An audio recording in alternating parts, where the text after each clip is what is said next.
Right now, somewhere in your wallet, your car, or a drawer in your kitchen, there's a piece of paper with a floating eye on it. No body, no face, just an eye, sitting above an unfinished pyramid, watching. You've probably seen it 1,000 times and never once stopped to ask what it actually means or how it got there. Today we're going to look at the most overlooked symbol in America, hiding in plain sight on the back of every single $1 bill. And the real story behind it is stranger and far more interesting than the conspiracy theories you've already heard. Pull out a dollar bill right now if you have one nearby. Flip it to the back. On the right side, you'll see the eagle, the familiar Great Seal of the United States. But on the left side is the one most people skim past, an unfinished pyramid, 13 levels high, with a glowing eye floating above its missing capstone. This symbol has a name. It's called the Eye of Providence, sometimes the all-seeing eye. And for decades, it's been at the center of one of the most persistent conspiracy theories in American history.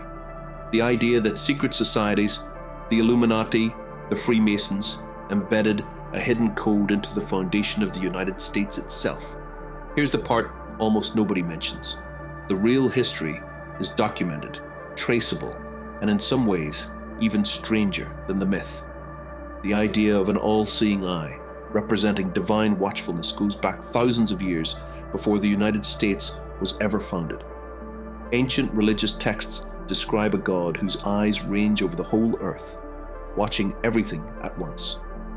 By the time European Renaissance artists picked up the symbol, an eye enclosed in a triangle had already become shorthand for the watchfulness of God, sometimes called divine providence. So when the founding fathers sat down to design a national emblem in 1776, the symbol of a watching eye wasn't new or secret. It was a recognizable piece of religious art, used across churches and political documents throughout Europe for centuries. The committee tasked with designing the Great Seal of the United States included some of the biggest names in American history: Benjamin Franklin, Thomas Jefferson, and John Adams.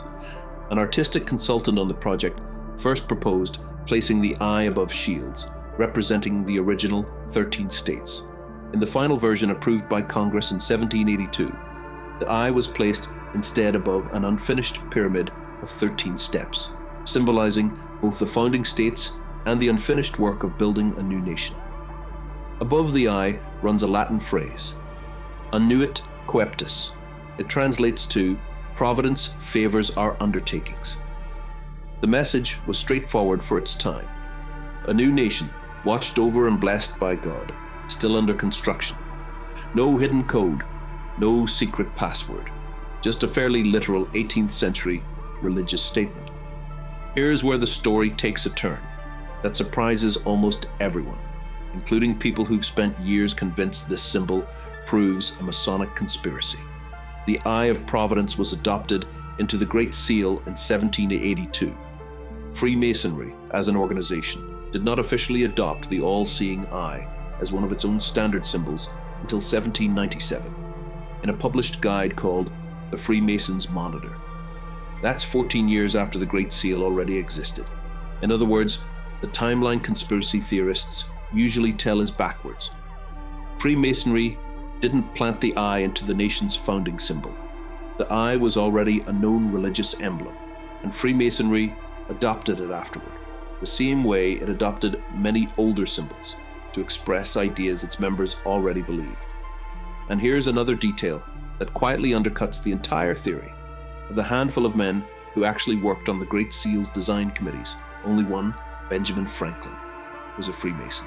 His specific design ideas weren't even the ones that got approved. Multiple Masonic organizations have explicitly and publicly denied any institutional role in creating the seal. So if the Eye of Providence isn't a smuggled-in Masonic code, why does everyone associate it with secret societies at all? This next part is where the story gets genuinely strange, and it has nothing to do with the 1700s.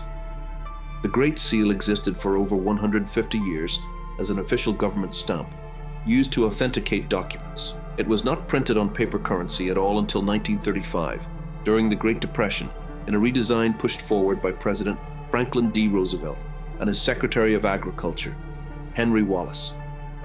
Both men were Freemasons. But that's not actually why the seal ended up on your money. Roosevelt was reportedly drawn to the Latin phrase on the other side of the seal, Novus Ordo Seclorum, a new order of the ages, which fit neatly with his own New Deal economic programs during the Depression. He even expressed concern that using a symbol associated with Freemasonry might offend Catholic voters, and proceeded anyway once no objections were raised. Henry Wallace is where things get even more colorful. Wallace had a well-documented personal fascination with mysticism and esoteric philosophy, including correspondence with controversial spiritual figures of his era. While there's no solid evidence he engineered some secret ritual by placing the seal on currency, his presence adds a layer of genuine historical intrigue that's far more interesting than the flattened Illuminati did it version most people repeat online. So the real answer to how did this symbol get on your money isn't a centuries-old secret society plot. It's a Depression-era president looking for a hopeful slogan, working alongside an official with a documented personal interest in esoteric thought. In the middle of one of the most desperate economic periods in American history, knowing all of this doesn't make the symbol any less fascinating. If anything, it raises a better question than, is this proof of a conspiracy?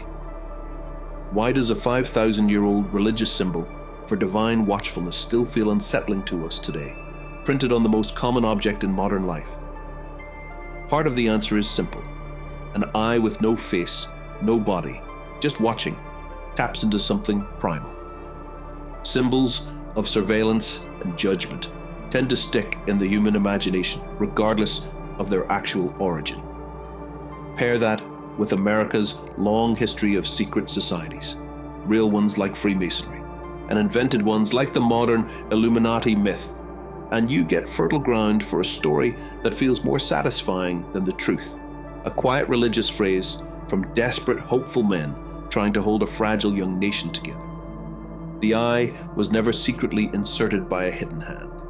It's been sitting in plain sight the entire time, exactly where the founders and later FDR's administration intended it. A small, public reminder that the work of building a nation is never finished. The next time you hand someone a dollar bill, take a second look at that eye. It's not a secret code. It's not proof of a hidden society pulling strings behind the government. It's a centuries-old symbol of watchfulness, sitting on the most ordinary object you own, with a far stranger and more human story behind it than the myths ever gave it credit for. If hidden symbolism like this fascinates you, our video on the hidden meaning of the Masonic checkered floor goes even deeper into how these symbols actually function inside Freemasonry itself. Link is on screen now and in the description. Subscribe if you want more of the real history behind the symbols you walk past every day.